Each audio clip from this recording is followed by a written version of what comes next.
osserva il piazzamento del compagno offensivo che riesce a girarsi in un fazzoletto. Trattasi di Stefanelli, il numero 6. Va 0-1 per il Real Fabbrica di Roma.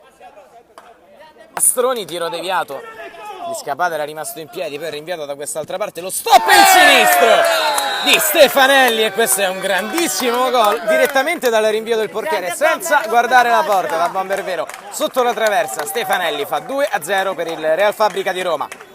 Difficile, soprattutto se consideriamo la forza d'urto delle squadre di testa. Stefanelli,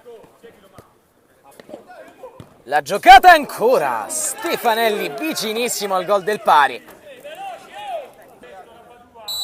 Stefanelli contro Gallori, parte la rincorsa e il destro che è perfetto, e con un bacio al palo incoccia la tripletta Stefanelli. 4-4.